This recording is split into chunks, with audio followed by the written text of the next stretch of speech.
Hello there, good afternoon. Welcome once again to the Wake Up Guyana show right here on Kaieteur Radio. Wherever you are, whatever it is that you're doing, whether you're clapping roti, whether you're in the back dam, I want to say good day to you. It's such a beautiful day, just a little slightly overcast, but the traffic wasn't that heavy on these bank roads. Thank God for that. I was able to make it done in time. And today is a wonderful day. It's Friday. It is January the 8th, 2021. One week has gone into the new year. What have we planned for this new year? Well, what I could tell you is that there are many plans done here at Kaieteur Radio. And we're going to talk a little bit that in a very short while. Today, we have two very important programs right within the Wake Up Guyana show. We have some senior officials, some experienced people who've been around for years, who knows what it is that happens in the fishing industry and why is that important.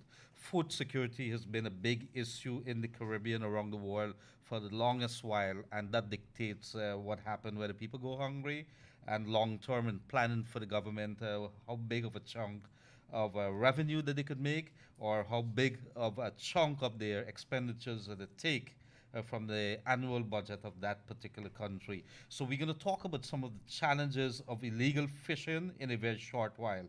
We have some important guests, and I'm going to be introducing them. But you know the normal thing that we do here every single day whenever we're with you, and you've been with us for the last couple months, is that we say good day to our people right across this beautiful nation of ours from Berbice, Essequibo, Demerara, and Region 11, of course. And we know where Region 11 is, somewhere overseas, and in every country in the world, including the Antarctica and Arctic. Is that true? I think so. We just kidding. Wherever you are today, we have many people tuned in, including from Europe and, of course, North America, across the Caribbean here. We have people from Brazil. We have folks down there in French Guyana, Suriname, and, of course, Venezuela on to us. Lyndon, I want to say good day to you. Esquipper course, and of course, don't forget the food rich black bush pole. No exception to all across Guyana, of course. We love everybody, and so there's no favoritism here. So it's January the 8th, 2021. Some big headlines, which we're going to come to a little later. We want to get some business out of the way. Today, in closing, because tomorrow I'd be proceeding on a couple of weeks of leave, and we didn't want to close this Wake Up Guyana show. It's your voice. So we have some plans which we've been working on, trying to fine tune it in the interim to ensure that the show continues, that we could be able to have the people's voices continue to be heard.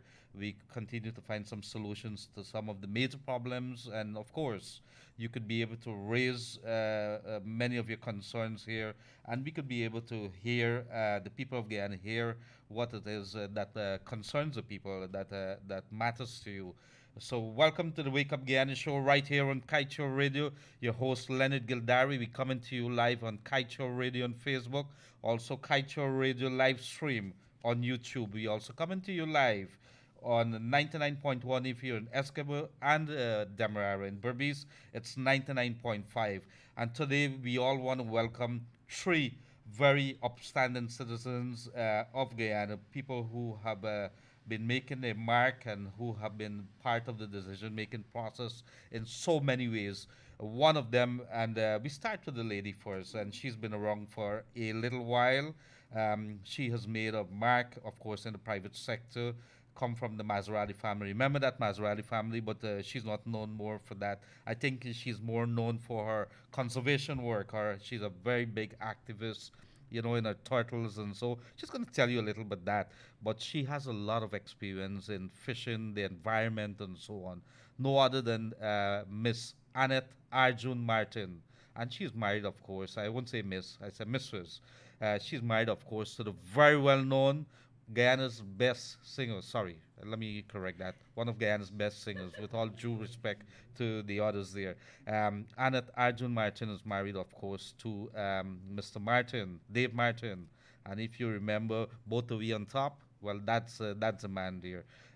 But she is here in a capacity, not talking about music, but let us talk about the issue of illegal fishing and impact on Guyana, and as we go forward, some of the things that we could do to deal with that.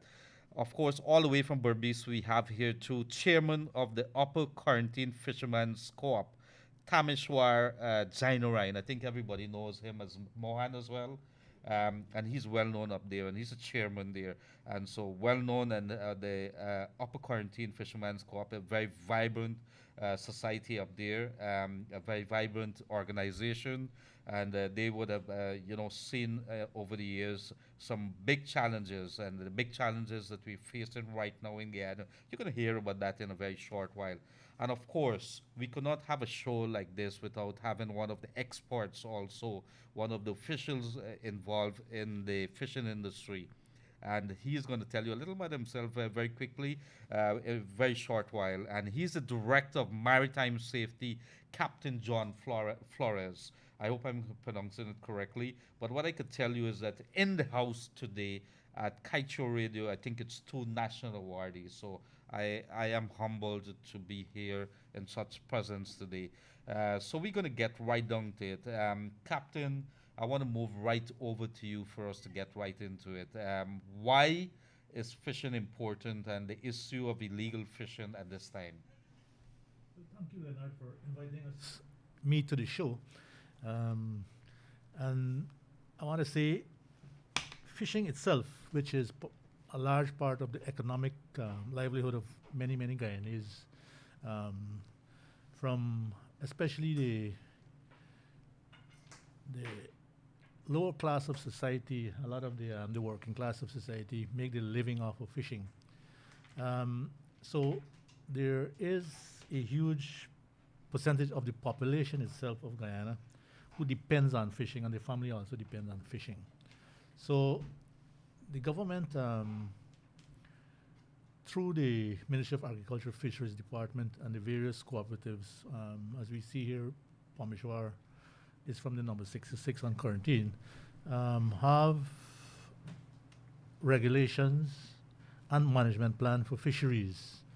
And one of the big things about the management of fisheries is the illegal fishing, because if, let us say, you have 100 fish in the fisheries existing, and the regulated people do 99, and the unregulated people do another 99, therefore the management plan obviously goes up in flames.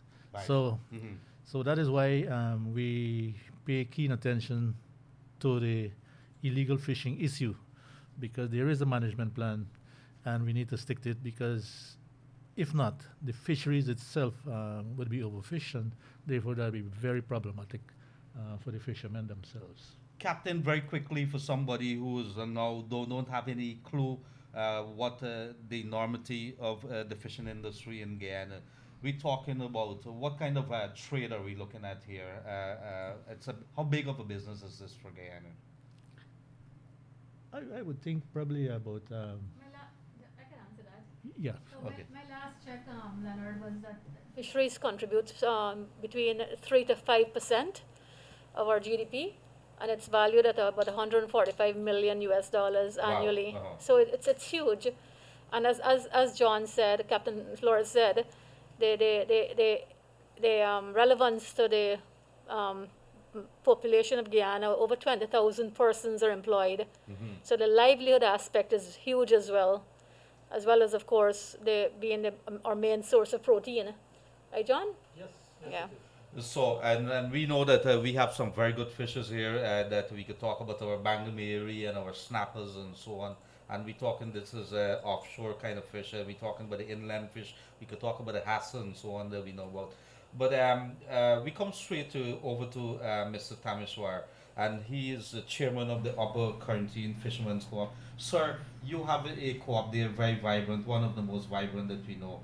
But it has also been saddled, for want of a better word, with a number of tragedies over the year. But we're not going to talk about that. One of the things that I learned is that over the last couple of years, there's been a gradual or a rapid decline in fish stock. What they're bringing in when the fishermen go out on into the waters, what they're bringing back. Let's talk about that. What's the reasons for that?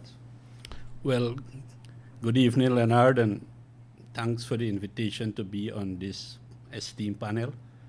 So fishing in the upper quarantine area, it has been declining over the past 10, 12 years.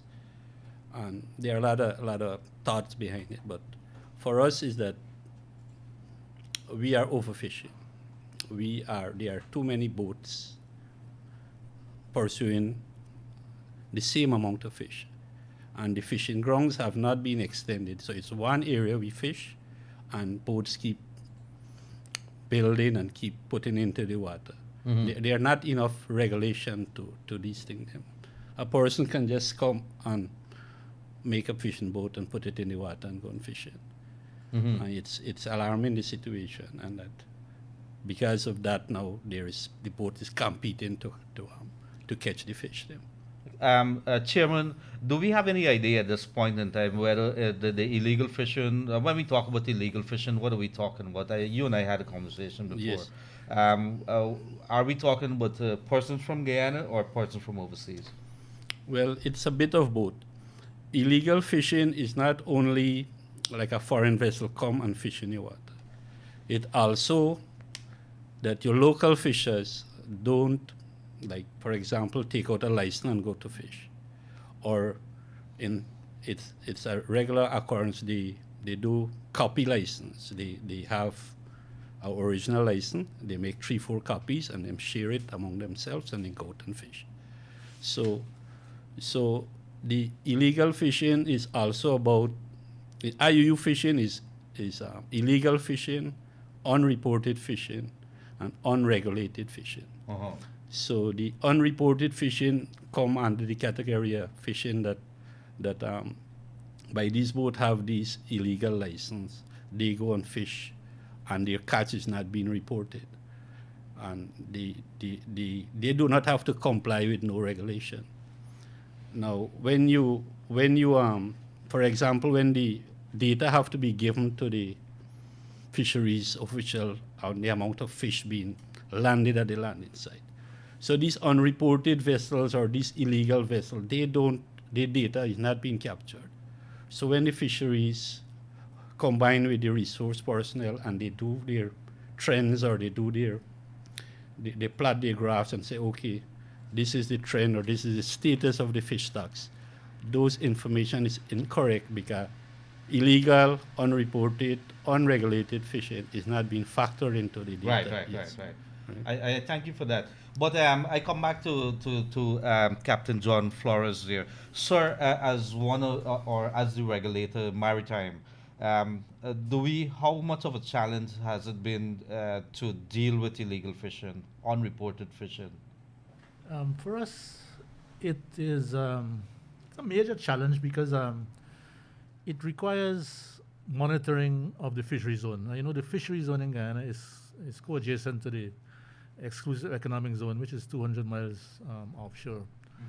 So the government would need the resources to monitor that zone, and basically that would be the Coast Guard, who is given that responsibility as the enforcement arm of the maritime agencies.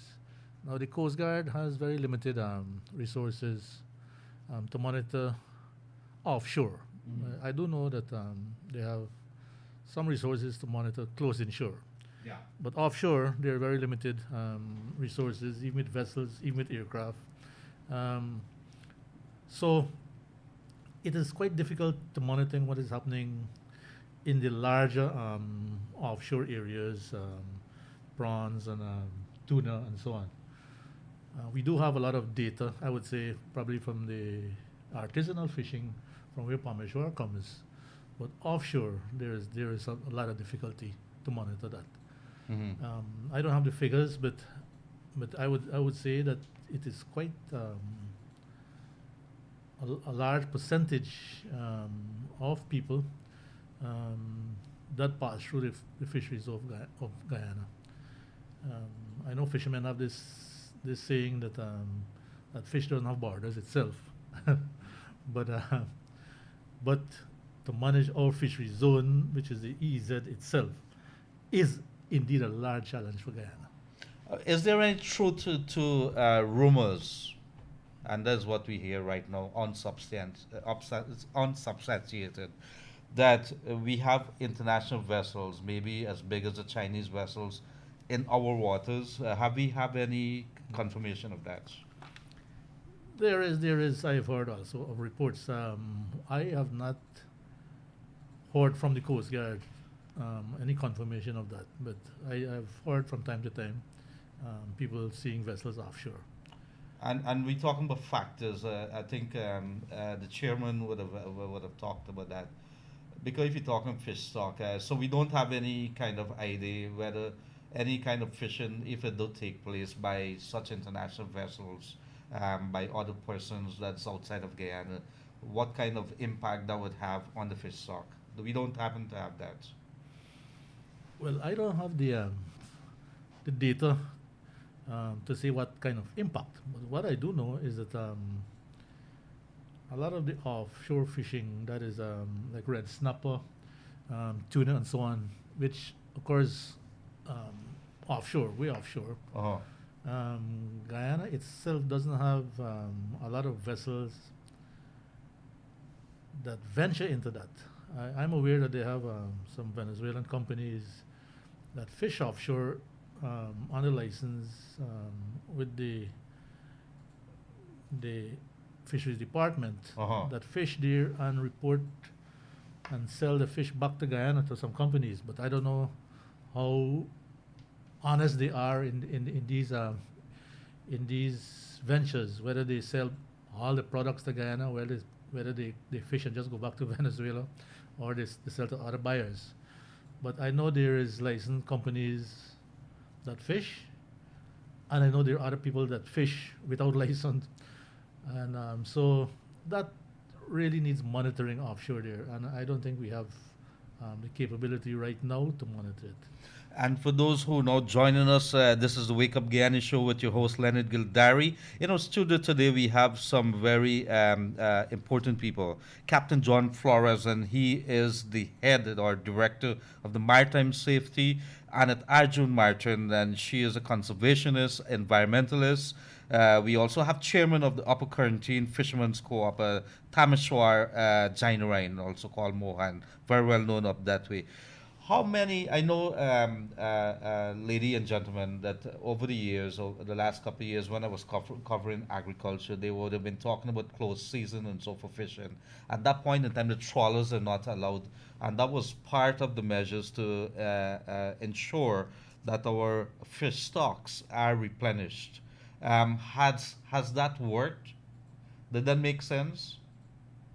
If I may, so the CBOB industry have an off season, but unfortunately the artisanal fishing do not have, and it based on the evidence on the CBOB fishing, the closed season do work, because there are cases that when the boats them come back to fish after the closed season, the catches increase.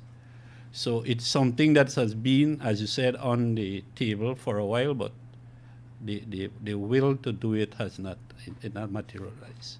And we do need a close season, because being a fisherman, being a boat owner, being in charge of one of the largest co-op in the country, I can tell you our catches is declining as the years go on. And would we be able to have any linkages, oil activities up there? And there has been some talks over that. Is there any relationship with oil activities and the decline? Do you know? Speaking from we come from the quarantine, and the oil rig is way off our fishing ground. Then it's like 200 miles away. Mm-hmm. But I have colleagues in Essequibo who mentioned that there are signs that the catch is declining, and that probably today they are claiming that toxic water is being dumped. But I don't know if the data is there. Probably Annette, coming from the area or interest, can probably give us a little bit more better idea of this. Yeah. Annette? So just to go back, just to go back to what John mentioned as well, in terms of the management plans for the different fisheries, cooperatives being thrown out the window. If you have a big quantity of illegal fishing going on. So in the most basic form, you can't manage what you haven't measured or monitored. And if we are measuring just the legal fisheries and the legal amount of boats registered and being regulated, and we're developing plans for that data set, if you have 50% more, illegal fishing boats operating, taking much more than our local boats is, for example, your management plan is not going to work for you, and then this is why you have the overfishing having serious consequences Right. on the population of your fisheries. So an important part is to get that correct data. And this is why Parmeshwar mentioned about the unregulated, unregistered aspect having to be brought under control as well. With regards to the impacts of the wastewater disposal on our marine life, I don't have the answers because there's been no baseline done. And this is where, when the government signed the Payara agreement recently, and there was great concern about the impacts of this vast amount of wastewater being dumped into the ocean, I think the government gave Exxon 142 days to have that baseline done. So you could see what are the impacts of dumping all of this wastewater from just one operation. This is Liza 1. I still have Liza 2 and Payara having to come on stream. It'll be tripled and quadrupled. And I think that the timeline for that assessment to be done should be within the next 2 months. So this is where, John, we'll have the opportunity, once that baseline is done by independent, qualified people, to see indeed if the dumping of this vast amount of wastewater 190 kilometers offshore with the currents, for example, are they bringing it into where the fishing grounds of the artisanal fishermen in Essequibo that Mohan is talking about? So that is a very gray area.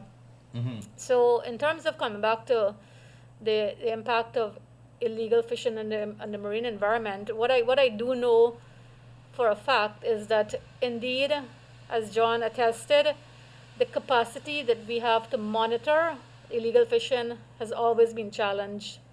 And this is where all of the synergies we are developing with the United States Coast Guard, for example, working with our Guyana Coast Guard over the years in their training, in their every year I think they send a GDF officer to the U.S. Coast Guard Academy. You have the U.S. government giving a lot of equipment and spare parts to our Coast Guard as well. That whole agreement, I think, is very much valued, and I would hope that we have even more of that in the coming time. Because as John said, while our Coast Guard would have these vessels for the near shore monitoring, they certainly are challenged to go offshore. Just to add, the last time I checked, the only operator in the Exxon area was for yellowfin tuna. Right, the yellowfin tuna operations was the only one that's so far off, but clearly you'll have other companies who would want to come and go after that market as well, because yellowfin tuna is a very prized species of fish. But it comes back to the whole impact of fisheries. Fisheries is one of the main drivers of the decline in the wildlife population in the ocean. And when I say wildlife population, what am I talking about? Whales, dolphins, sea turtles, for example. So for us to be able to have accurate data and adequate management plans, that has a direct impact on the marine environment and the life, marine mammal life in the ocean, for example. So if you come back to the prawn, the trawlers that catch prawns, for example, right? We know, like, for example, in Guyana, if there are 123 trawlers, for example, the Department of Fisheries has worked with those trawl owners. They know they have to have the turtle excluder devices on board when they're trawling. These are a piece of equipment that's fitted on the nets. So when they're trawling, if any turtles get caught, it's like an escape trap for that turtle to get out of that net and not drown. Because most people might not be aware marine turtles are like humans. They need to come up and breathe air to survive. So if they get caught in this big trawling net, they will die. So for example, they registered Unregulated trawlers know that they have to be equipped with this turtle excluder device before they're allowed to go out there and trawl. If you have 25 illegal trawlers, for example, I'm not saying you do, but I'm just saying if you do have that, they don't care about how much they harvest and how much they kill and whatever. They will not be complying with those sort of requirements, and that is where the turtle populations will be impacted. You know, apart from that as well, too, you have the overfishing in general. There are species of sea turtles, the olive ridley, that eats a lot of shrimp and crustaceans. If you have overfishing and overharvesting and that, and then those animals can't get enough, you will impact their population as well. But I know I've spoken long enough, so let me give you a chance to go on. Very important. And so if you're now joining us on the Kaieteur Radio 99.1, 99.5, this is the Wake Up Guyana show. Today, we have three very important guests, and they are Captain John Flores, Director of Maritime Safety. We also have Chairman of the Upper Quarantine Fishermen's Co-op, Tamashwar Jainarain, also called Mohan, and of course, conservationist, activist, Anat Arjun Martin. And we're talking about the issue of illegal fishing in Guyana. Captain John Flores, I must ask you, based on what we have heard there about illegal fishing and so on, and of course, tomorrow, I think it is, the U.S. Coast Guard has one of the newest vessels there, and they are going to be doing some exercises starting tomorrow. The exercises there, but they are going to be here for the next couple of weeks doing what you call monitoring of the area, lending help to our Coast Guard to make sure illegal fishing. Is that is that something that's important right now? You think critically, strategically, it's important? I would say yes. The shipwright agreement, which we signed since 2001 and we operationalized in September last year, brings capacity, which is what I was speaking about earlier. Right. And it brings capacity offshore. Uh-huh.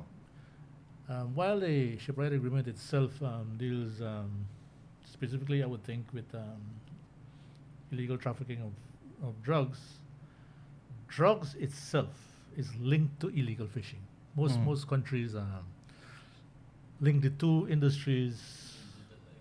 They use it as an excuse. So while it probably might not be dealing specifically with illegal fishing, dealing with drugs itself obviously will give us more capacity with having our shipwrights on board to monitor the vessels, the illegal vessels offshore there. And obviously we would welcome that. So the answer is yes. Yes, it will bring more capacity. Yes, it will offer us the opportunity to have more monitoring. And yes, it will offer us the opportunity to have more training and so on in how you conduct these operations. I thank you very much for that. And Captain, I want to come back to you, right at you on this one here too. You would have heard some of the, it's not very good news what we're hearing with the decline in stocks and so on. As one of the regulators and maybe one of the policymakers as well, what are some of the plans to make sure that this industry, the sector remains sustainable and that we could go back maybe to a place where we feel comfortable that we see an increase, because it has an impact on our food security on the long term? Well, from my vantage point, one of the things we're doing at the ministerial level is having an MOU signed by all the agencies that are linked with monitoring and fishing and so on, regulatory agencies, including MARAD, is that we're going to collaborate closer in how we report, in how we monitor, and how we manage the fishing industry, because the fisheries department, which is housed in the Ministry of Agriculture itself, they themselves probably lack the capacity of, let us say, inspecting boats. We at MARAD, Maritime Administration, where I'm from, we have the capacity to inspect vessels. So part of this collaboration MOU that I'm talking about, which is right now is being established, is so that we could lend to the other sister agencies, whatever capacity we have, inspection capacity, training, and so on, so that together we could tackle this issue of illegal fishing. Um, and, and doing so, obviously, will strengthen this fisheries management plan itself. All right. So I would see us, the Coast Guard, playing a major role in helping the Ministry of Fisheries in their oversight, in their monitoring and enforcement capacity and inspections and so on. While the Ministry of Fisheries have the data that they will furnish to us and to say, well, this is an area we would want you to look at, obviously, that would be good for us. So I think by having this greater collaboration, interministerial collaboration, that will go a far way in management of the industry, and it will have obviously offshoot in the smaller other fisheries. Obviously, as Parmeshwar is saying, there is decline in fishing stocks recently, and obviously probably the ministry will be looking at those areas, having closed seasons, and therefore with that added capacity we could enforce closed seasons, because that was one of the problems. You can have a closed season, but you cannot enforce it.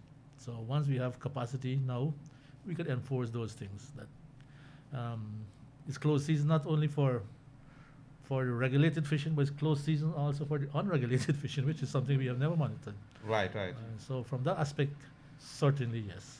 Well, let's see what happens here. So we have a brand new vessel of the U.S. Coast Guard in this area here, and not only that, we have our oil resources out there being exploited by ExxonMobil. So it's something to pay very close attention. I come to you now, Chairman of the Upper Quarantine Fishermen's Co-op, Tameshwar Jainarain. So I want to ask you, in the waters that your fishermen, your members would be fishing, it would be Suriname waters. I understand that people were complaining that they're bound to sell the fish over in Suriname, not necessarily Guyana. Does this impact on our food security, and what's that arrangement? Yeah, it do impact a lot, because you see, at our landing site we have over 150 boats, and we actually border Suriname. So by the time we come out from our landing site, we are in Suriname water. So we do have to take out Suriname license, and we do. And the conditions that were it's stated on the license that you have to land the catch in Suriname. But where we've been successful in getting them to like land alternate catch. So we land one catch in Suriname, we land one in Guyana, and it has been that way for a good while.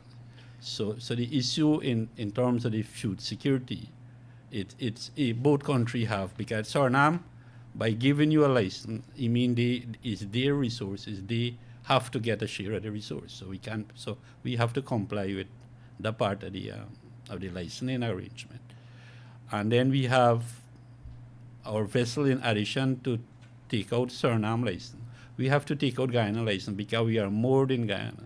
And sometimes we go and we fish along the Guyanese coast. So there, when we fish there, we catch into the landing site, we sell. That goes direct to the.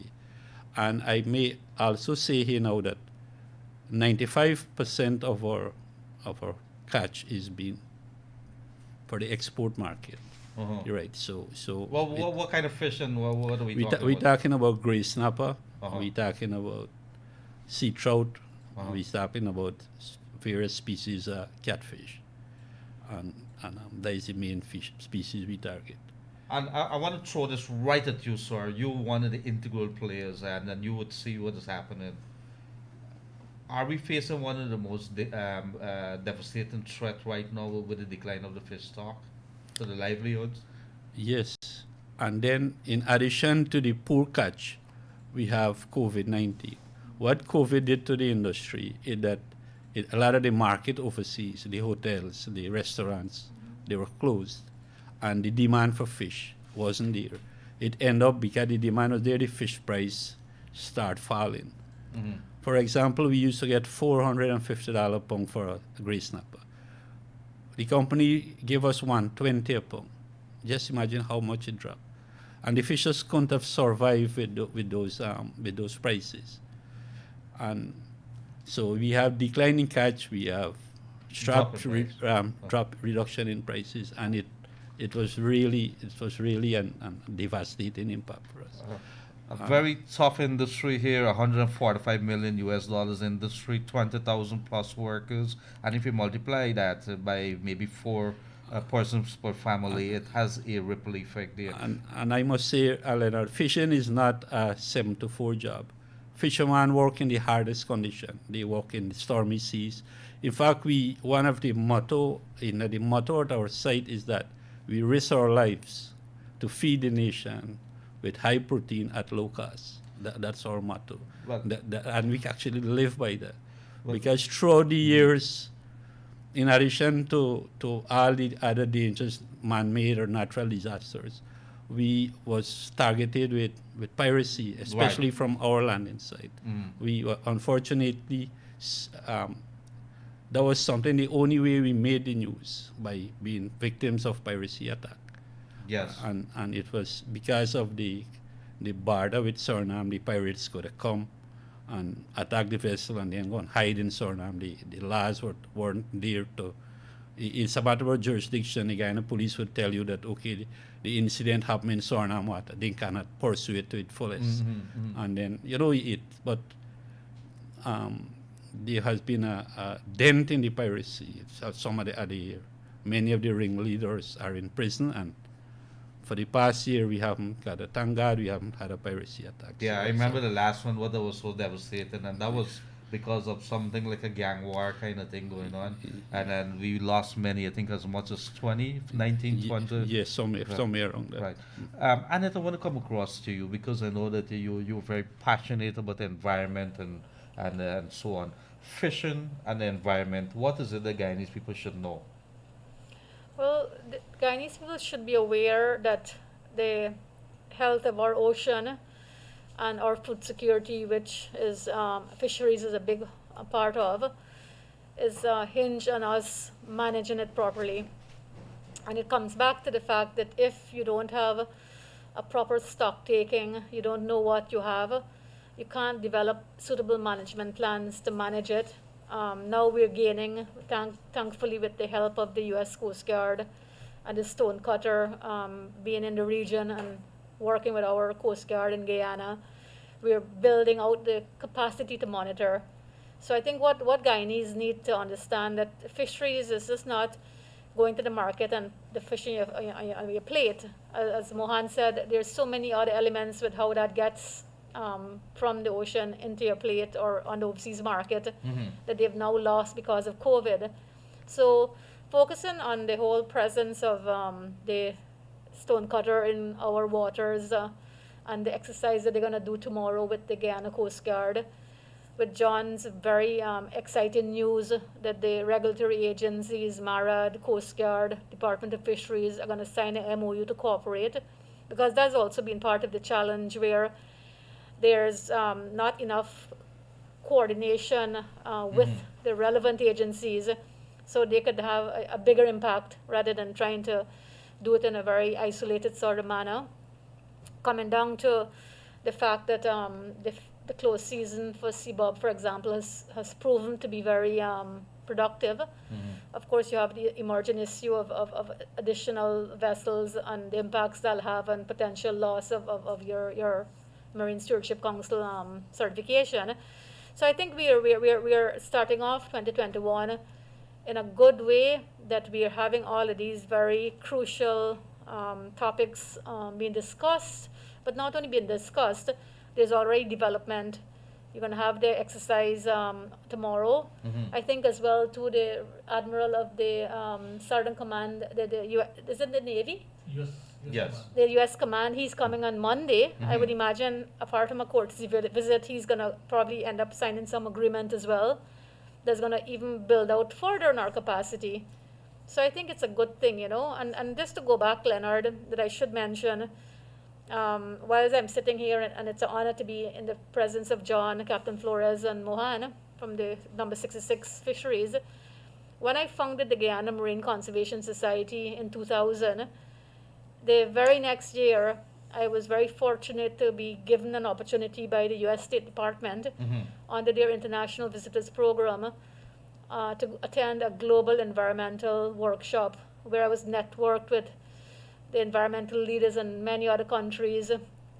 That basically gave me that sort of very strong foundation to start doing the environmental work that I've done since. And to see it sort of now developing even further with closer collaboration with Guyana that is very much needed, I think it's a very good place for us to be. And I just see us getting better from here onwards. So I want to say that I'm thankful for that as a Guyanese, 1000% Guyanese. I'm very supportive of it. And of course, welcome the closer collaboration. And I thank you very much for that, Annette. Let me tell you this. One of the things that I've been worried about, having been in the media and, of course, being on the radio and so on, writing, and, of course, when you're a columnist, too, you look at different aspects. One of the things that I've been looking at is that I was fearful that, it just doesn't become an oil and gas economy, that our traditional sectors like fishing, forestry, and so on, that you grow them, bauxite and so on, gold has been such a mainstay of the economy. Um, I want to say that it's good that we have the conversation with such experts within your field. Tamishwar been around with fishing for a long time, and of course on the regulatory side of things we would have Captain John Flores here. Of course Anna too on the environmental side of things, and put together our heads. We have some very bright people in our country here. Captain, I want to come back to you. I want to ask you, we've been talking a little while about putting GPS on these boats, the fishing boats. How is that going? Are we moving quickly enough? Have we been able to monitor to see what's happening, or is that still a work in progress? Well, it is still a work in progress. I would say that the larger vessels, the trawlers and so on, they themselves have entered in a self-monitoring system. They themselves have thought it best to monitor their own vessels, the companies themselves, and that is working well for them. But the smaller vessels, especially where it relates to the issue of piracy and their own safety, we have not been able to have that put in place as yet. As I would say simply because of the cost of these little devices. What we're doing right now at the governmental level is having a look at the regulations where we will have smaller vessels of smaller size and tonnage and so on, have to have, we call it call signs, which is the same thing that you're talking about the GPS.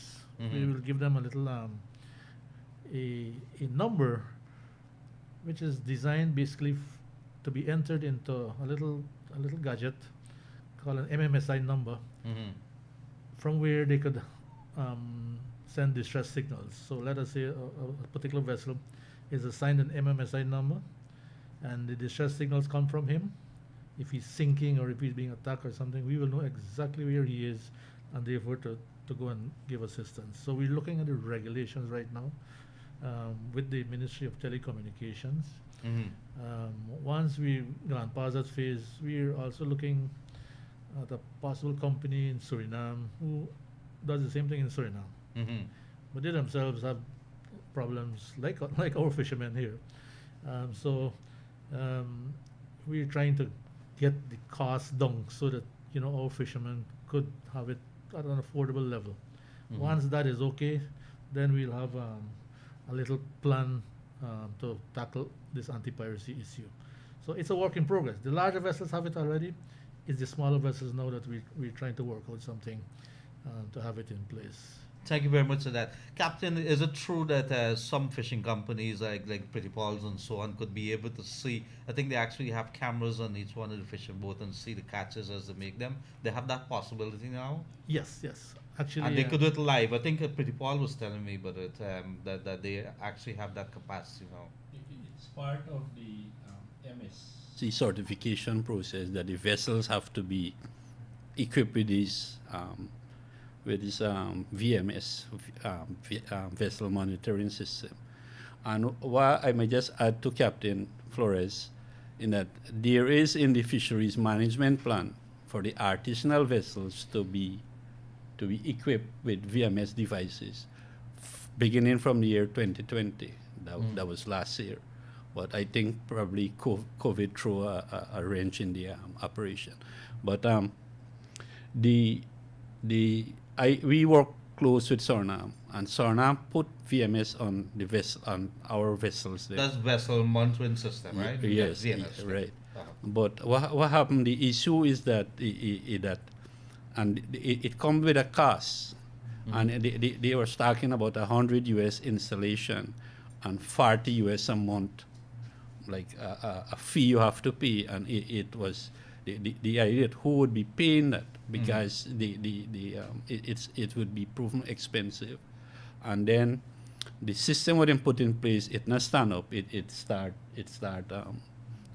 had a solar panel to provide it with power, and then it's not. After a year, it fell apart. So as Captain said, that it's expensive, the models that are being there, but it's one of the way that would combat IUU fishing, because you would be able to track your vessel. I mean, if a vessel go out of the zone or the areas where you're not supposed to, well, you know it's been doing IUU fishing, all right, and make it compulsory, and the authorities would be having the screen, they could monitor the vessel from shore. Right. And yes, Anand. Leonard, I also want to say that last year the Guyana Marine Conservation Society signed a MOU with a U.S. organization called Global Fish and Watch. I remember that, yes. And Global Fish and Watch, they have access to all of the satellite imagery that could give you information, sometimes even in real time. And we have found them extremely useful for the monitoring of, like, say, the flaring that was going on for the past year. So we could have seen on a monthly basis what was going on, how the data that the sets were showing you if there was flaring or not. So the same thing could be applied as well in terms of the request to see, in a certain time, how many vessels are in your marine space, which ones of them have the VMS or the AIS. The AIS is important, John, in terms of giving you and then the ones that are not identified, well, then clearly you will know that those are the ones that ought to be checked or whatever. So the technology is there, but as Jason said, for them it's 100 installation and 40 a month. It's at a cost. So I think going forward, maybe one of the things we need to look at is how do we help the fishers that can't afford this in the first instance, maybe give them a break for the first year or two with that until they could sort of get up on their own, because this will contribute a lot to their safety, their security, Right. To more sort of concise management of the fishing fleet. So I think again the technology is there, and I think as well to then President Ali has request radar access to radar data as well too, right? Well, That was also the AIS system. It requires a set of antennas along the coast to work with radio and satellite. But I think one of the biggest issues that we have to overcome quickly is the regulatory issue, because while the technology is here, Right. the regulation we have in Guyana is a little outdated. Uh-huh. So we're looking at it to update quickly in terms of licensing of the vessels. And to have all of these vessels onto the system requires them to be issued a small license from the Ministry of Telecommunication. The same MMSI number that I'm talking about is issued to each vessel. So a particular vessel has its own MMSI number. What is happening right now is some vessels, 4 or 5 of them, have the same MMSI number just for the vessel monitoring system that is ongoing. But that really cannot work in the anti-piracy situation, because you would not know exactly which vessel is being attacked. So Yeah. a particular vessel, when it's given an MMSI number, is for that specific vessel. But the regulations, as I said, needs to be sorted out and brought more into, into modern technology with what we have here, so that we could give coverage to them. But the issue of the cost, indeed, is something we, as the government, could look at, and then make it more affordable to them. Uh-huh. So they're all on, all could manage with the required certification that is required for them to have. Yes, thank you very much. And today we have a very important topic here. We're talking about illegal fishing in Guyana, and we have a major problem. Our fish stocks. It means that the fish that we have in our waters offshore Guyana, it's been reducing significantly. There's been a marked reduction, and the authorities are looking at it very closely because it would have an impact on our food security in Guyana.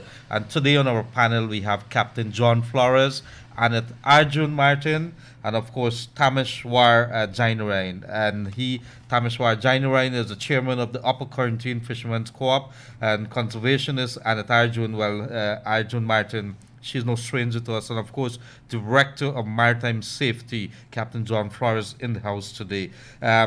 We just have a few minutes remaining, and I would want to pass the mic back over to you, starting with the lady, of course. Annette, about this topic and what it means to Guyana. Back to you, and I give the floor over to you for you to probably talk about what is really and why is it important to us. Well, I think to just wrap by saying, first of all, Leonard, thank you for having us here, and thank you for having such a topical conversation. It's clear that the willpower to improve on what we have is very evident by very tangible agreements that have been signed recently that are now being activated, by the training coming up tomorrow, by the Admiral's visit on Monday, going forward with the fisheries cooperatives, etc. What I want to say as well, too, in my several decades of environmental work, I have really enjoyed working with the fishermen. Actually, a lot of what I know about our marine space, I would say a large part of it has come from the fishermen, especially the fishermen in Region 1 that I've worked with. When you're at sea and you're broken down, the fishermen are the one that comes and rescue you and not only give you fuel or food, but whatever support you need, you know. So I just want to use this opportunity to say a very public thank you to our fishermen who we've worked with over the past several decades. We look forward to working even closer with you. We are here as your partners, so you could count on that. And thank you for all that you do and the sacrifices that you make. Mohan made it very clear that you're working under extremely challenging circumstances. And thank you for contributing to Guyana's food security. Finally, I want to say, reiterate that as a Guyanese, I welcome the presence of the Stonecutter and the work that they'll be doing tomorrow, and the continuation of that partnership that will only make us more capable of monitoring our maritime space. So thank you, and stay safe, everybody. Thank you very much, dear Annette Arjun Martin, and she is a conservationist activist, has been very concerned about the environment and has been speaking about it over the years. Of course, we turn our attention now to Chairman of the Upper Quarantine Fishermen's Co-op, Tameshwar Jainarain. Sir? Okay. Well, I must say I was glad to be here to be part of this discussion. And IUU fishing has been around a while, and we have to stamp it out. IUU fishing deprived the legal fishermen, the legitimate fishermen, of the resources from the sea. And the IUU fishers, they are not concerned about sustainable fishing. They are only concerned about profit. They use any type of gear. They fish anywhere, anyhow. They don't have boundaries. They catch any kind of species. They don't matter if it's a species that's been threatened with extinction or endangered species. It doesn't matter to them. And we do hope that these initiatives being taken by one, for the Coast Guard to have these new arrangement with the U.S. government. Hope it end up to more vessels come, because the issue here is policing, and we cannot police our EEZ. It's too large, and one vessel. What are we talking about here? How big is it? I will ask the captain to right in his area. Yeah. So policing is an issue. We can make all the rules, all the regulations, all the things, update all the laws, but we have to have enforcement. We have to have policing, and only that can deter IUU fishing. Strong policing. Thank you very much. Strong police in there. And that is the chairman of the Upper Quarantine Fishermen's Co-op, Tameshwar Jainaran, also known to many as Mohan. Over to you, Captain John Flores, and he's the Director of Maritime Safety. Sir, how big of an area are we talking about our EEC? Let me start by saying thank you for having us today here, especially myself. I think this might be my first visit to Kaieteur. You like it? Yes, it is okay.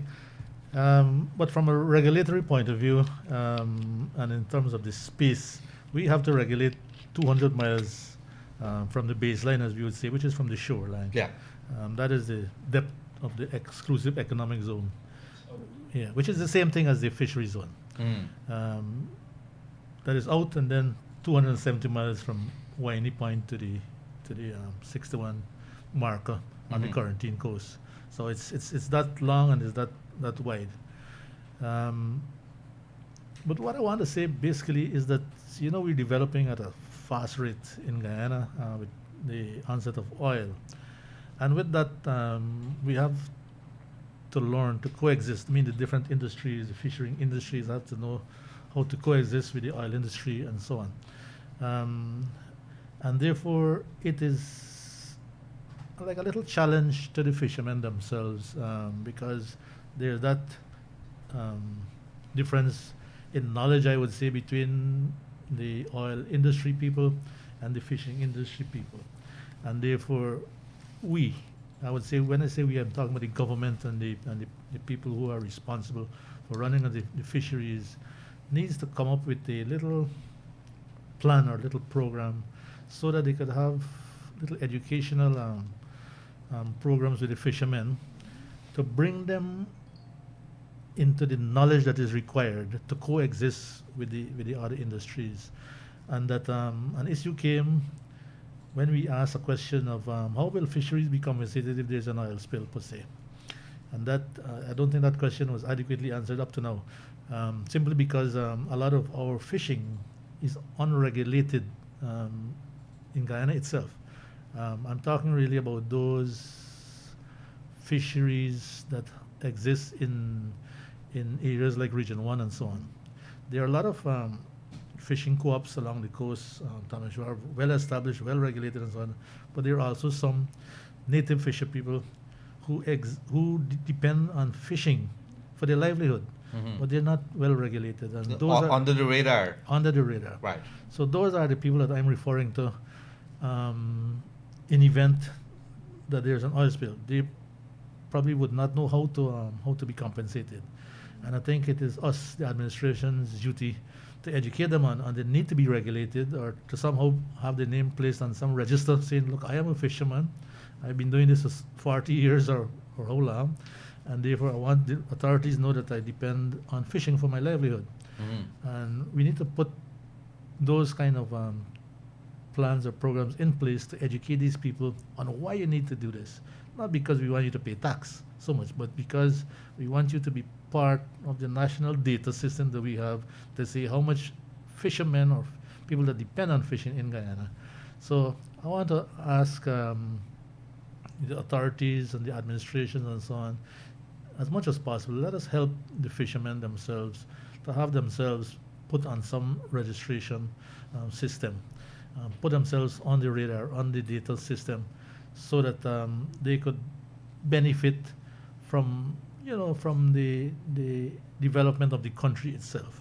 All right, there's lots of development going on, so I think we all want to benefit, and therefore we need to educate those that do not know how to benefit, if I may put it that way. So that is important for me, and therefore I want to thank you, Leonard, for having me come on this program to speak a little on some of those things on the regulatory side. We at the regulatory side, people see us, as kind of being stringent, but that is not really the case sometimes. Yeah. Sometimes we are just making sure that we have enough data on which government can plan the programs and so on, and manage programs better.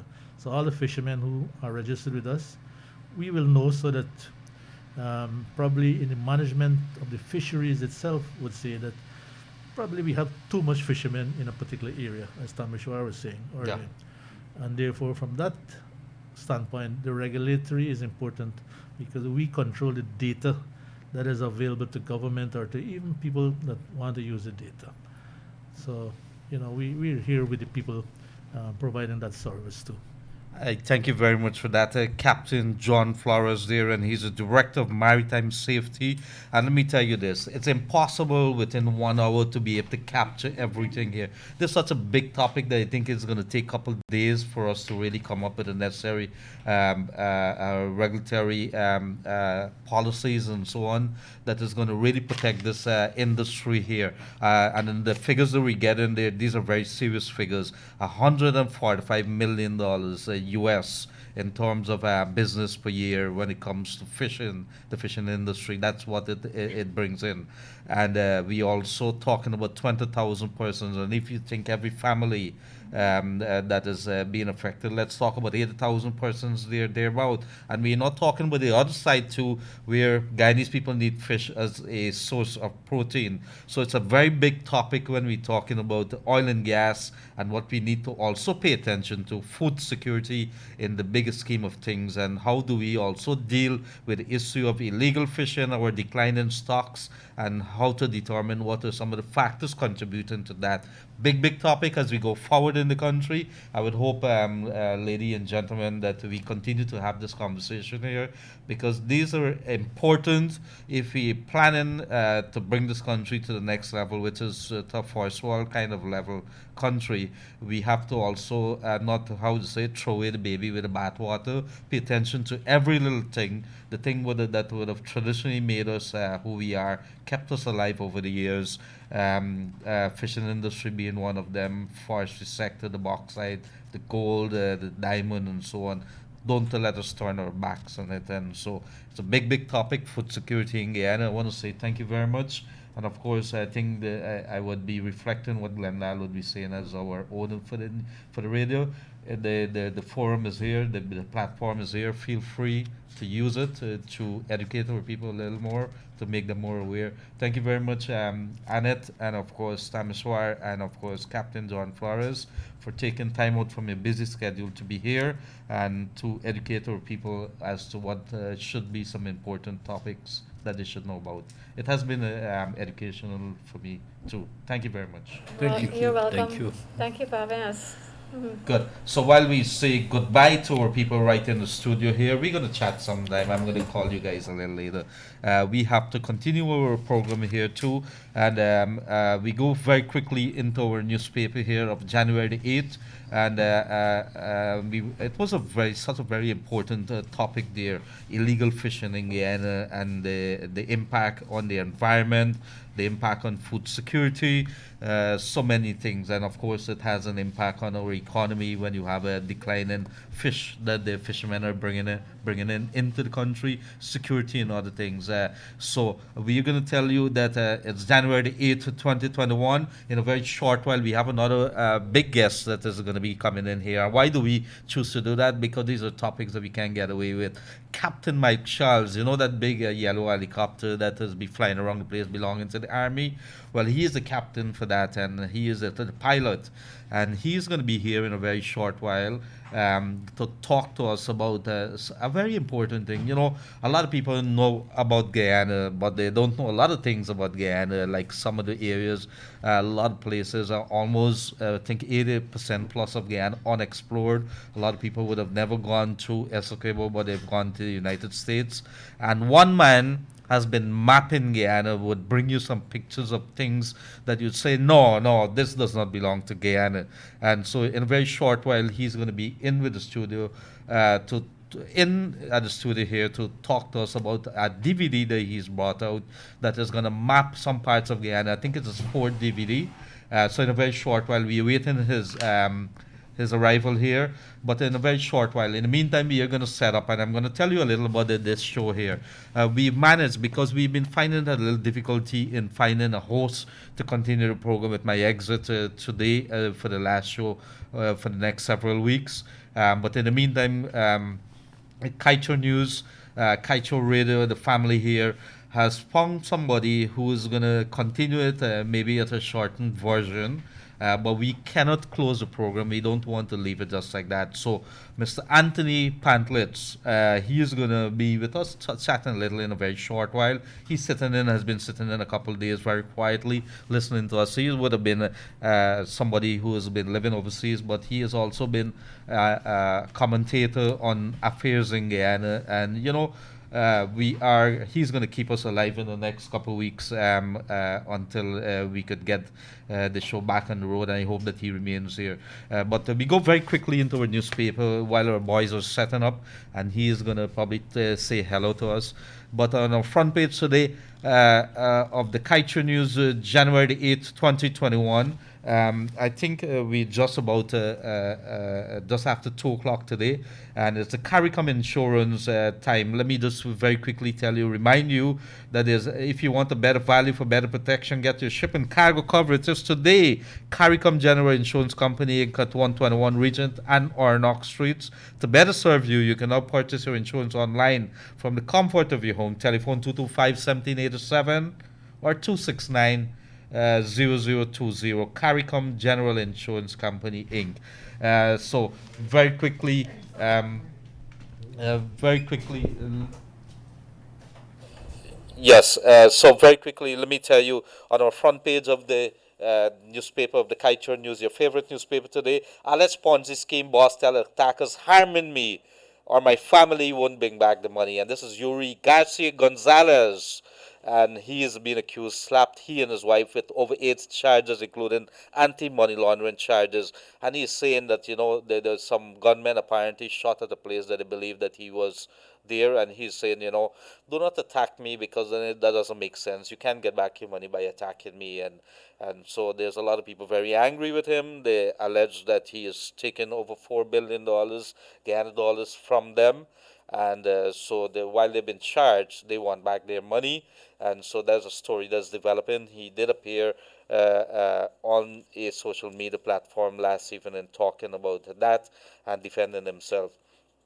PPPC yet to disclose studies to justify landing gas project at Wales, and so there've been calls by some persons who are looking very keenly at this gas to shore project as to why Wales. We need to have some look at the studies to determine whether this is a good thing.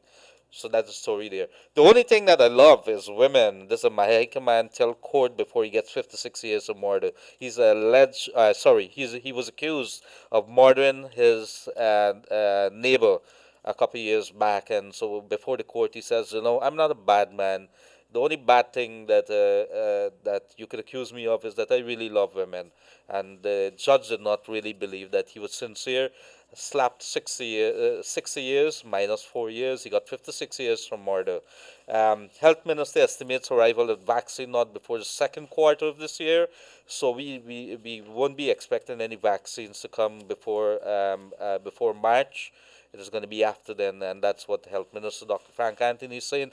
Pensioner 19 burnt to death in house, Diamond House.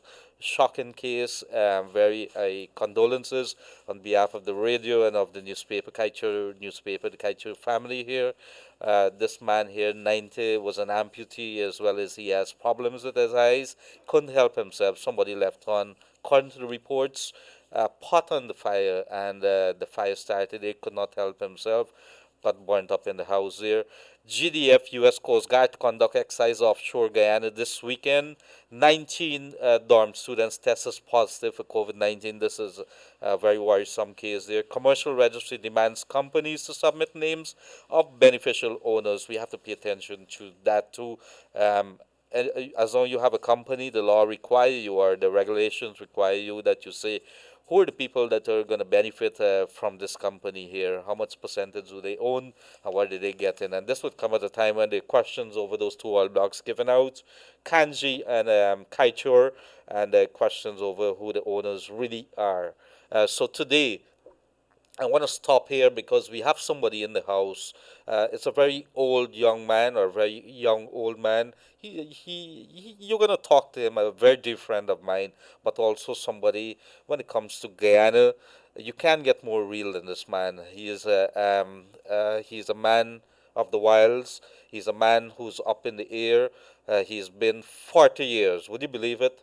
40 years with the army doing work, flying with them and so on. And if you've seen that yellow bird up in the sky or the orange bird, he's going to tell us what the call is. It's a mix of something.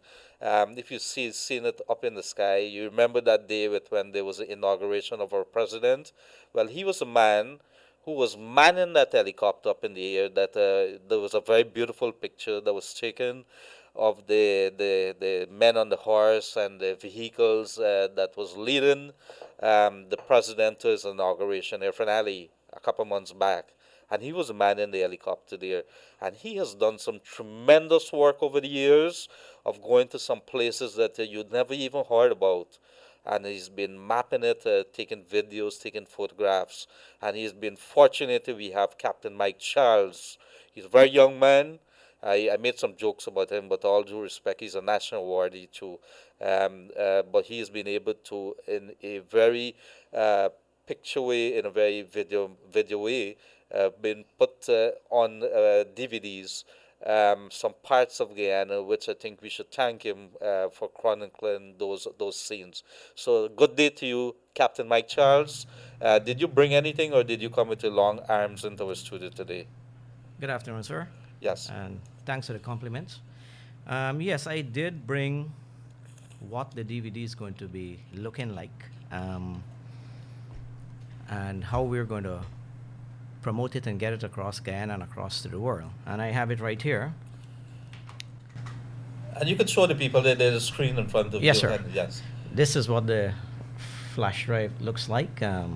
It's very simple because I know that we're moving away from DVD, and this is the front of the flash drive, and it says Guyana yours to discover on the front and the back, songs and colors of the rainforest.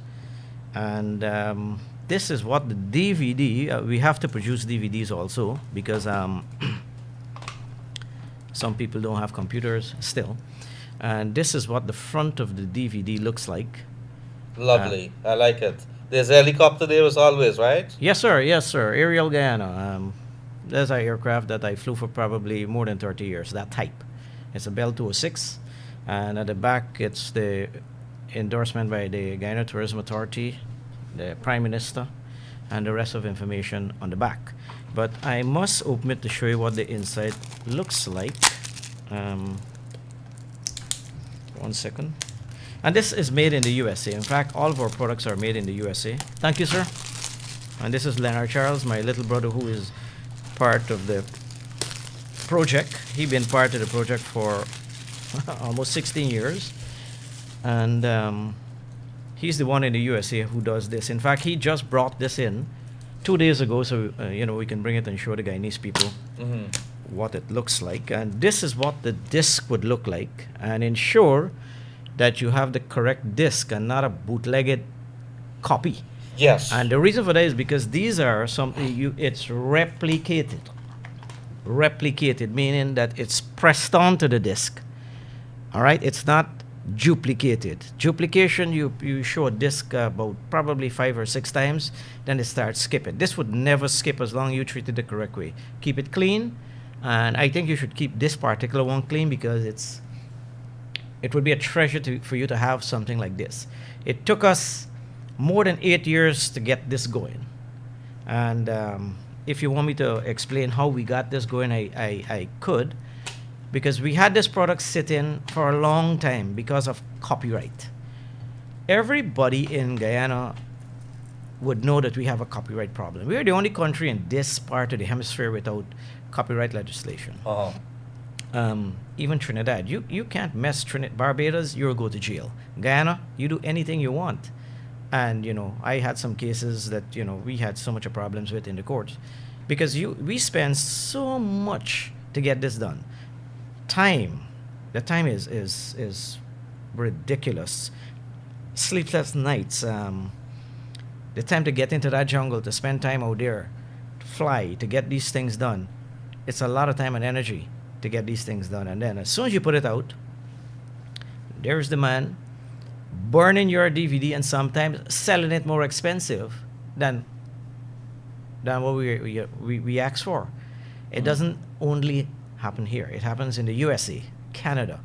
We have a definite copyright problem, and we need to solve it.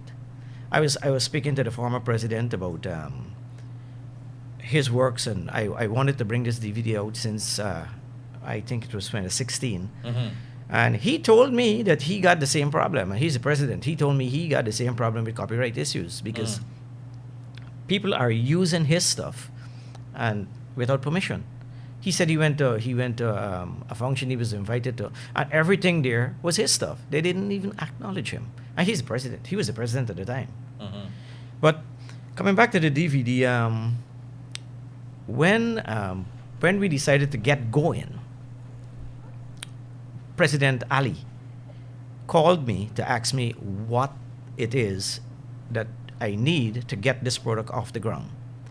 And I had a relationship with him before based on he was tourism minister many years ago. Yeah, he was one man with his finger on the pulse.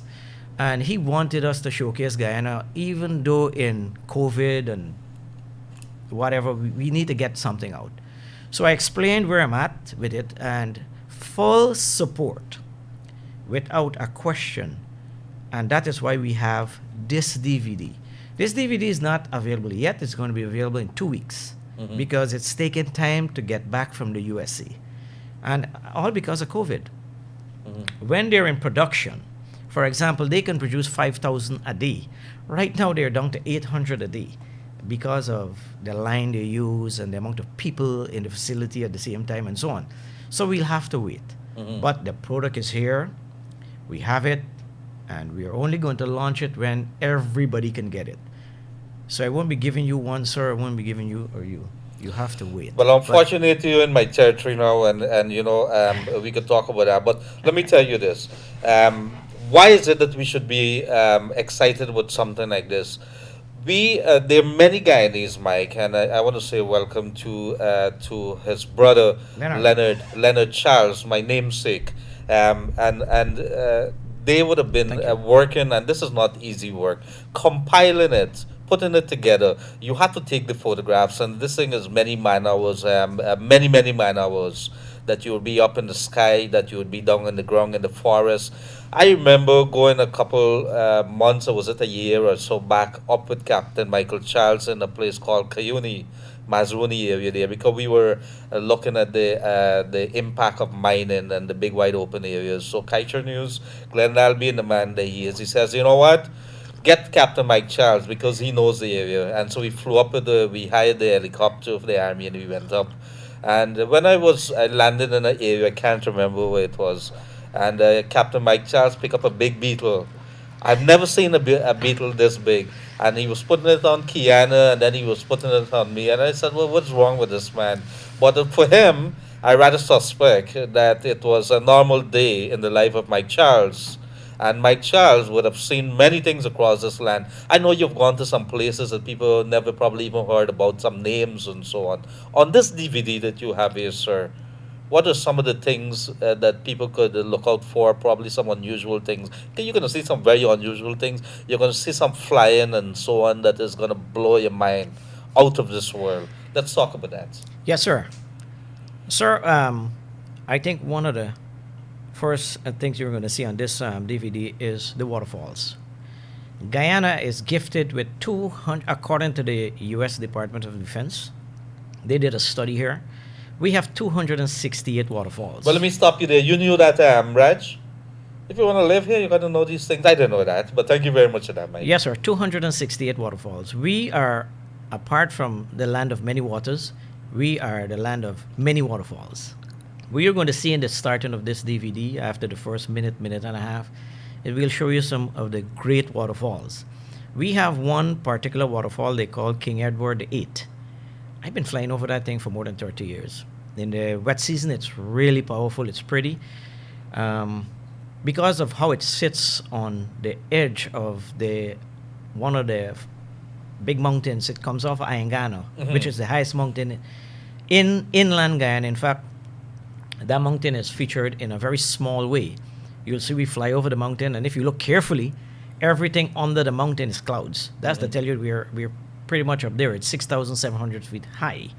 And the waterfall comes off about probably 20 miles off of that escarpment off of the, we call it the Kaieteur escarpment, and it falls. But when it's dark, for example, if you have clouds and the entire escarpment piece is dark, and you see this white line, it's very, very attractive to look at. I usually fly directly over it. It's 850 feet high, approximately. And this is something I should tell you here. We need to invest in our waterfalls. We need to know the exact height. That I still don't believe Kaieteur is 741. I still think that we should take new equipment and revisit it. I will ask that they do that sometime. Apart from that, you have Kumuro. Kumuro was a waterfall that they chose to do the hydro project on in the early 70s. It's a extremely beautiful waterfall, whether it's in the dry season or in the wet season. Then you have Amalia, which we did not feature, because we have so many waterfalls on this DVD that it's going to blow your mind. We have like the Chai Chai waterfalls. In fact, there are so many waterfalls without names that we have to go find them and name them. We need to name them, not like King Edward VIII, but like give them Guyanese names. And we should make that project. We should make that a project. Now, I want to ask you, Mike, we have one of the largest freshwater fish in the world. I think it's the Arapaima. Yes, sir. I presume we're going to see some unusual pictures, pictures that is going to blow your mind away. What are some of the things that we're going to see Oh, here? well, you're going to see the giant anteater for sure, because the giant anteater is it's all around us. It's just that you have to sit and wait and look. It's in the savannas, it's in the jungle, it's in the highlands. We have that all over. We didn't feature the Arapaima for one reason, because there's another DVD is going to come out that says the Giants of Guyana, and that would be featured in depth. In fact, I think it's 4.5 minutes long, just the Arapaima. But it's a really interesting fish. Sometimes in flight, they are not usually in the big rivers. They are in the little ponds that are next to the rivers. So what they do, they go in and they lay in these little ponds. Well, not little, but they're huge ponds. And as the water recedes, they remain in there, and they continue to multiply in there. So they're in there. You hardly see them on the big river, but they're in there, and it's a big fish. It's really pretty to look at. In the night, the eyes are like demons. They're really red. As soon as you put the light, they're there. But back to this DVD. As you see on the front here, lots of Guyanese don't know that we have flamingos. We have thousands of flamingos that we have to ensure that we take care of. Taking care of the flamingos means that we have to ensure that we take out protected areas and ensure that they're protected. We have to monitor them, because in the area these flamingos are seen, you can see people with boats. And they're in there with the flamingos, and I don't know actually what they do, if they take the eggs or they eat the birds. I don't know, but it's something we have to investigate, because they're very pretty birds. We have them by the thousands, and you will have close-up and personal views of the flamingos on this DVD. Then I'll show you little pieces of the borders, and that came about because we had a controversy with Venezuela. Right. So I wanted to show pieces of Guyana, like, for example, the Winey Point is a very important point. Is where all the commerce comes in from the Atlantic in that area. Show that. We show the Amakura River, which is the border. A part of the border continues down, and I show Akarabisi. Akarabisi is a little tributary that runs out of Guyana, Venezuela, and it comes up to the Cuyuni. But if you go in probably 20, 25 feet in, you could actually hold on Guyana and hold on Venezuela at the same time. So when you see on the map a Caribbean River, it's like a drain, but that's a part of the border. Let me ask you a question. So on this DVD that you have, because people are asking if you could get it on Amazon and so on this Yes, DVD, there's a running commentary, so you could be able to understand Yes, sir. what Yes. you're seeing and what Yes. is it.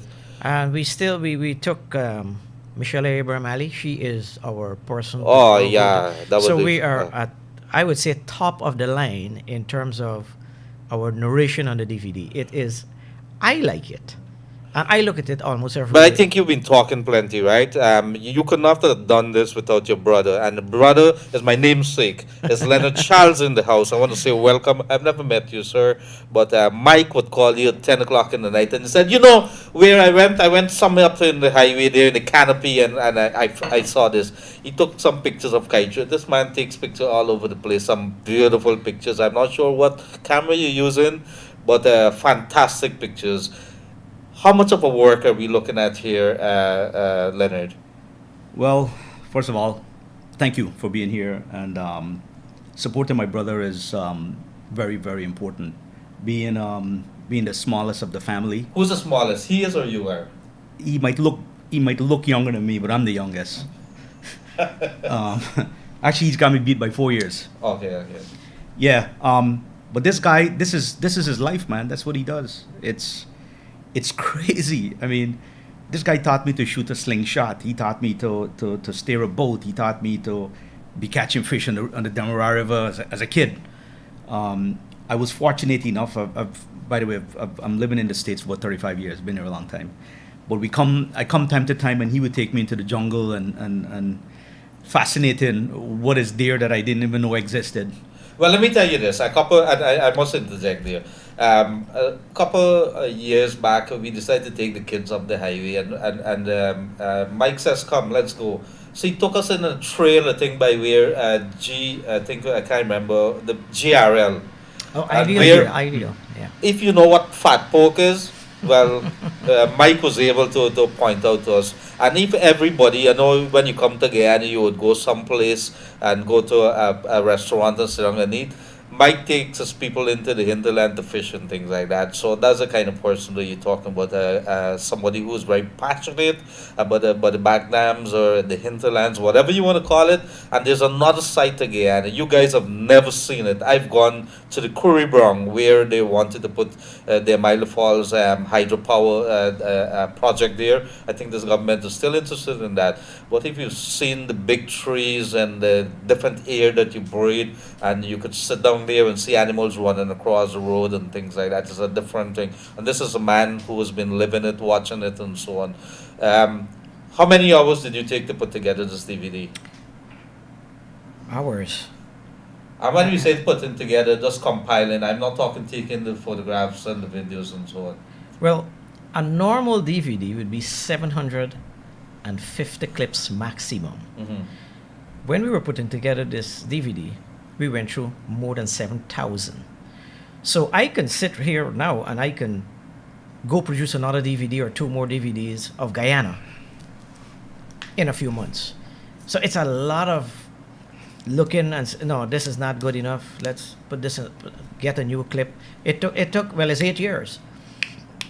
8 years of flying, and you would see it on the DVD in that we actually moved from digital 8 to HD, then to 4K.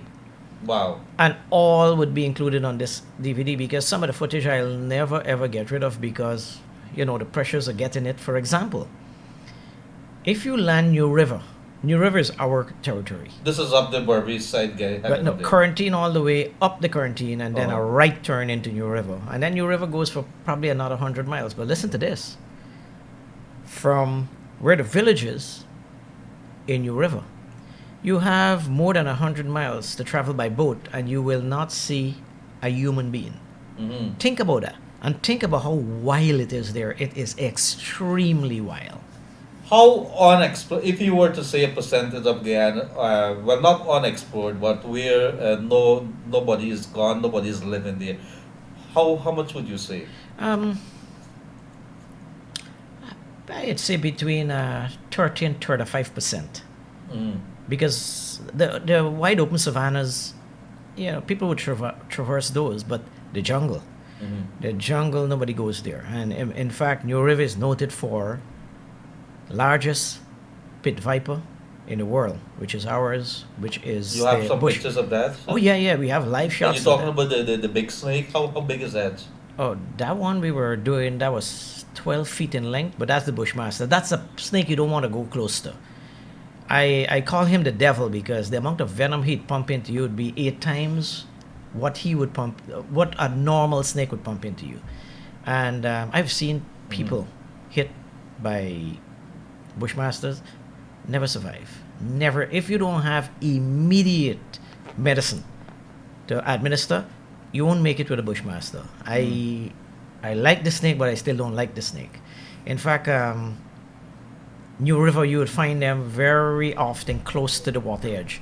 So you have to be very careful as you step. They're not aggressive, but don't pass close. They are going to hit you. Leonard, has Mike bullied you into taking you into some of the areas, and were you scared? Absolutely. I went with this man to New River, and you talk about hunting, you talk about fishing. So at night you hunt, and in the day you fish. I got a catfish maybe 150 pounds. It wasn't. It Did was you not. put it back? No, we actually we brought him back and we share in the village. Oh, okay. 150 pounds, that's a lot of fish. Yeah. That was one, and we were catching fish every cast. But that's a place. If ever you get a chance, the New River Triangle, which is that same area. This man has changed the lives of all those people there. Yeah. I saw some pictures that you would take, and you always take picture with the Amerindian people there and the oldest lady and so on. I rather presume you're a hero to them. Very connected. In This fact, little man dropping down with his helicopter in the middle of a place like that, I guess, yeah. very connected. Like, for example, the kids, and we had to get them out unofficially from marrying into family. That was a problem. That was a problem in New River. And I think we solved that now the boys would go and take girls from other villages and so on instead of cousins and so on. So we finished with that to a point. To the other point that the kids, when they're born, they have our names. For example, Leonard, and he got to take care of that particular kid, which he does. Oh, you Yes. adopt a kid? Yes. Kinda, sorta. His wife, Karen, Mm. she got to take care of that girl. His daughter, Kimberly. His son, Elton. Yeah, and that's how the names are. So it's English names, and all of them, they end this Kinke, K-E-N-K-E. And that's how it is. That's what we do. So how many hours is this DVD that we're talking about here? This is 1 hour only. 1 hour. And let me tell you this, and where could we get it? The people are asking, where could we get it? This DVD is going to be available shortly on On Amazon. Amazon. And the first, it's going to be a digital upload, so you can go and get your view or own it. How much could I buy a DVD for? Well, the DVD is $2,500 Guyana dollars. Yes. All right, and the flash drive is going to be $4,000 because the expensive thing is the drive. Right. Yeah, the content is expensive too because of the years of putting this together, but I think they will love it. Well, you can't put. I don't think you could put a charge in because it would have been hours, years of painstaking work there, and then sitting down compiling it to make it, just to put it together there to shortlist what you really want. That's what it is. But it's not the only thing he's done. Mike has been able to bring out 3 other DVDs Correct. as well. So this is something that's of a love, and I hope that he's a national award. I must tell you that, and so he's been recognized for not only flying, and he's flown presidents. How many presidents have you flown? Since '92, every president. Every president. You're talking. We talking Desmond Hoyt. No, I was a co-pilot then. You were co-pilot. Yeah, Okay, but I was a command then, but Uh-huh. not to fly with the president. They had 2 other senior pilots, but after then, everything. Very safe pilot, but I think he should also be known for putting together this DVD. Fantastic work. I've seen his quality, the pictures and so on, high def when he's telling you about some places in Guyana, animals and so on. I think spiders and so on. If you get all of his DVDs, he's going to tell you about that. This guy, I think, are you able, just before we wrap things up here, are you able to pinpoint and says, I know that animal and that animal is so. How do you know? It's years of experience. For Uh-huh. example, we fly over the rainforest, and I can tell you, for example, if that's a common morpho, a blue morpho, a pirate, we are flying, and I can tell you that. I think my co-pilot sometimes think that I am in a different world, but yes, you are. That bird, I can tell you the name of that bird flying next to me most of the time. Mhm. And I can tell you the name, the wingspan, the weight, because I have to keep away from them and so on. But I want to tell you one other thing about the DVDs prior. And Yeah. that's why copyright is so terrible for us. If you go on the internet and you just type in Guyana Yours to Discover or Wild Guyana or Pictures of Guyana, you will see that people, and most of them are Guyanese, take my stuff, post it, monetize it. So they're getting the proceeds. Mike Charles ain't getting anything.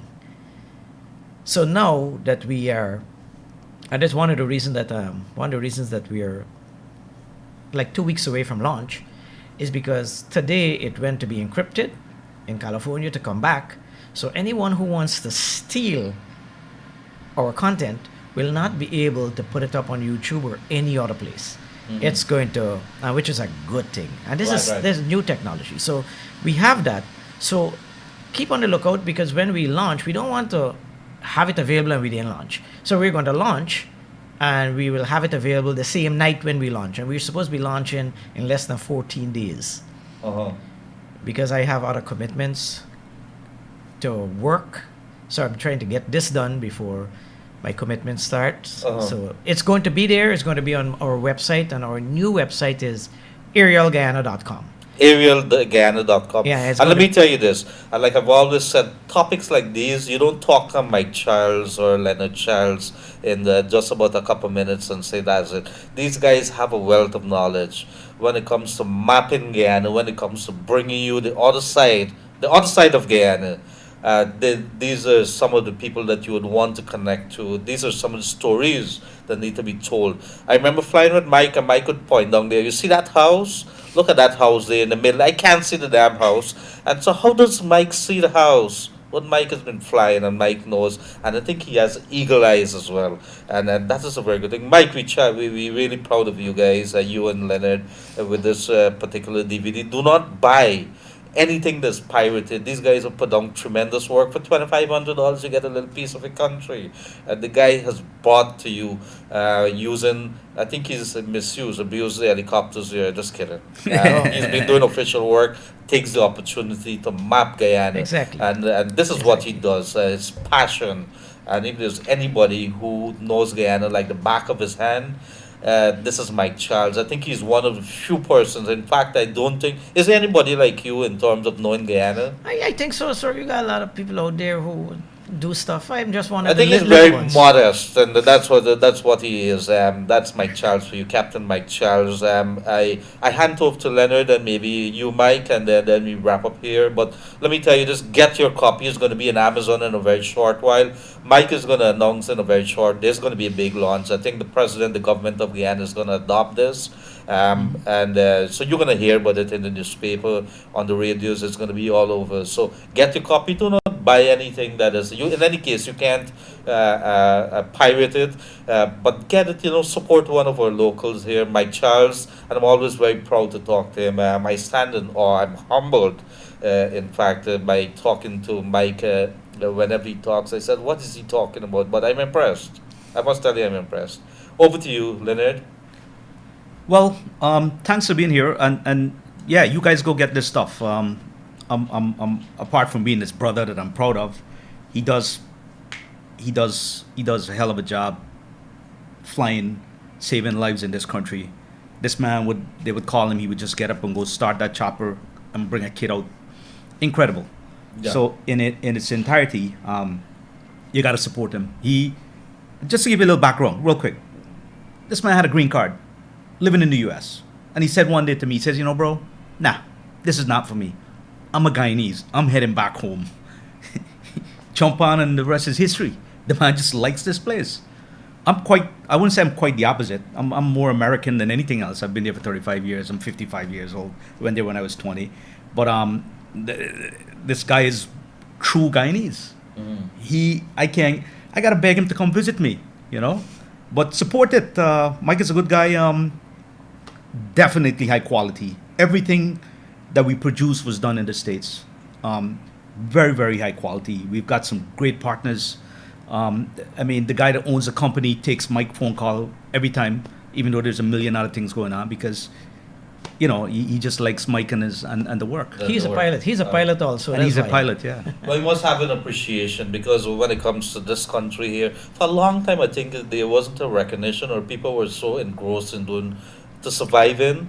But now I think society has matured and there's a growing appreciation of the kind of work there is. And people want to learn about this country too. So many things undiscovered, so many, we've been talking about potential and so on.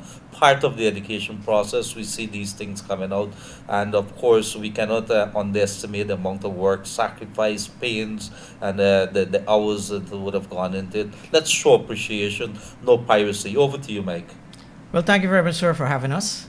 Appreciate it. And sometime after the launch, and I'm back from work, I'll come and see you, and I'll answer any question there is. And I want plenty questions, so probably you'll have to give me an hour with you. No more than Because- that, man. We gonna Because we're going to put the map of Guyana here, Right. and let's discuss Guyana, because Guyana is huge. Our resources, we got so much of resources that is unbelievable. And one of these days, we are going to be on top somehow. We're going to be the richest country.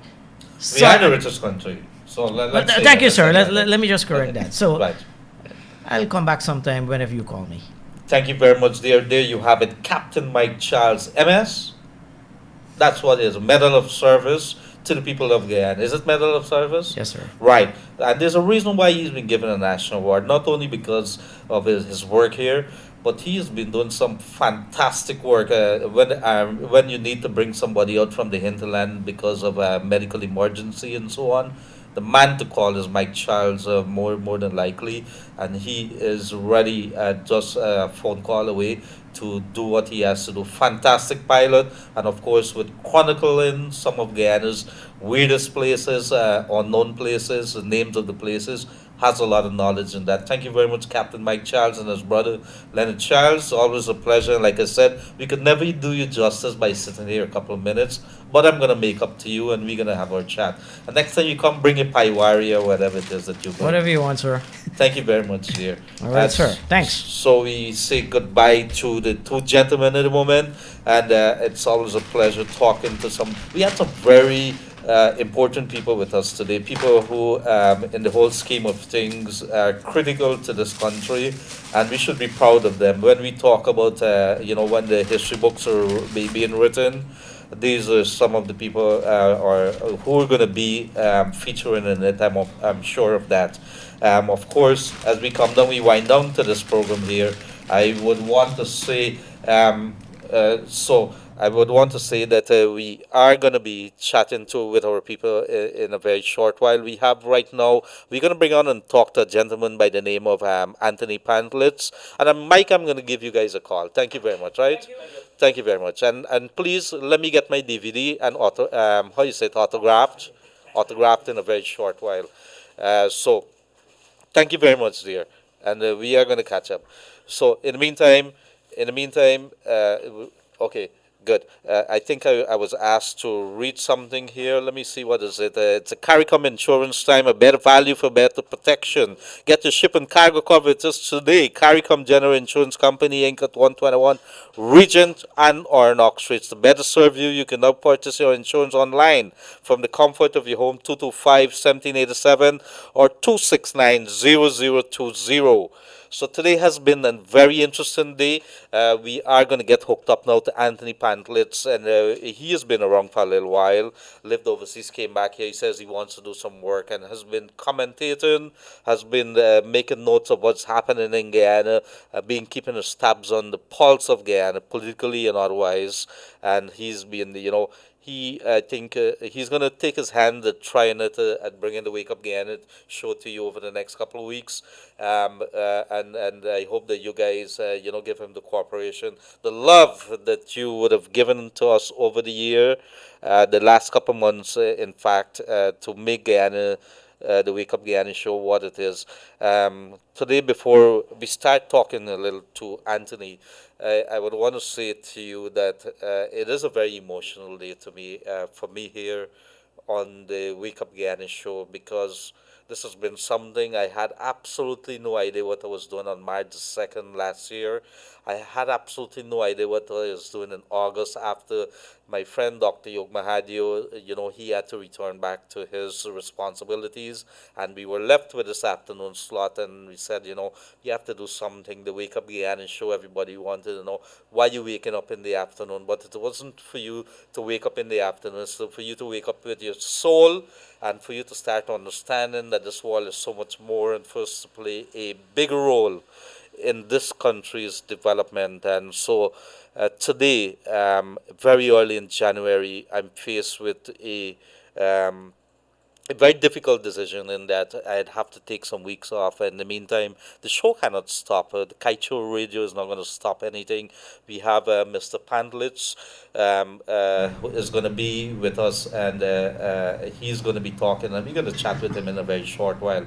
I haven't been able to take any calls or do anything today, and I know that the people have been sending us, but I want to say thank you very much to the people out there. It has been, like I've said yesterday, a very humbling experience. We have to continue as a people to engage, to talk, to look at some of the issues or all the issues that are affecting us, and how could we address those issues, find those resolutions, solutions to the problems that we have here. Talk to our people. We don't have a racist issue in the end. We have a couple of politicians and leaders who are taking advantage of the situation. And so Anthony is here. Anthony, you've been with us very quietly. We haven't been saying anything in the studio the last couple of days. What are some of your thoughts? Oh, good afternoon, Leonard. First of all, I want to thank you for the opportunity to be here this few days I've been with you. The show has been fantastic. All the show has been great, but today was absolutely my favorite.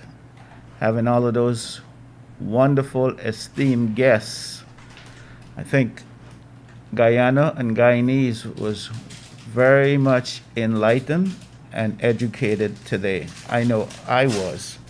I did not know that we have 260 plus waterfalls in Guyana.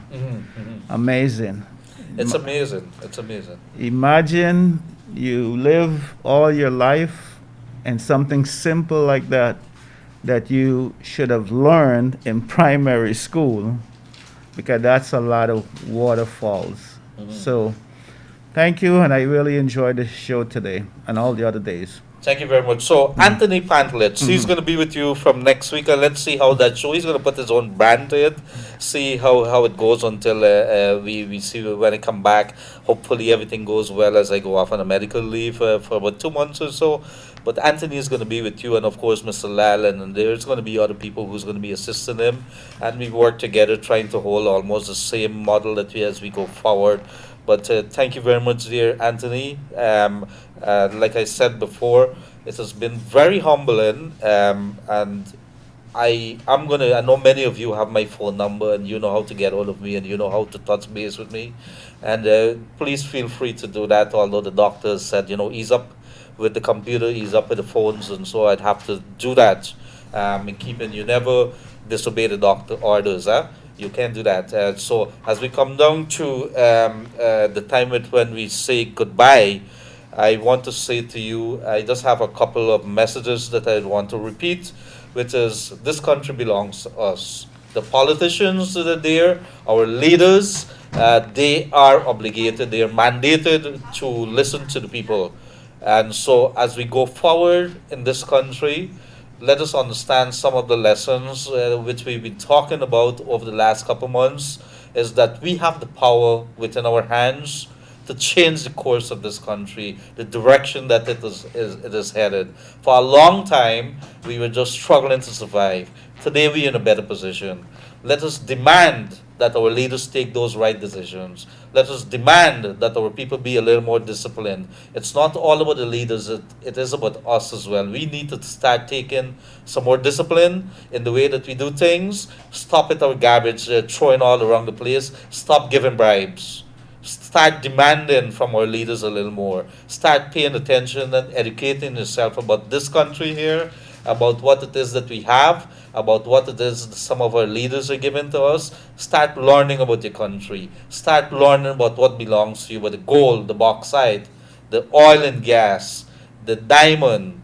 We could go on and on. The agriculture sector. Start learning about the government system, that if you need to complain, where is it that you want to be? Start demanding more of your services in this country. I cannot issue any other calls except that it has been a very humbling experience, like I've said before, and it hurts me, it aches me that we have to take a decision that I have to be off for a couple morning, but I'm quite convinced that Anthony is going to be stepping up to the plate and bring his own brand. I can be Anthony, Anthony can be Gildarie. So he's going to come with his own brand, and he understands what is it that the people want, and he's going to groove in, and he's going to get some help, and we're going to keep the show alive. So we continue. So don't bother with the Gildarie. Gildarie is here all times. I'm here standing by just in case of any help that you want. So let us take it from there. It has come time to say goodbye. I want to say thank you, Anthony. I know that you're going to do a fantastic job. Come Monday, 1 o'clock, maybe not as long as 2 hours. 2 hours is pretty long, but he's going to work with you guys, and we're going to see what happens.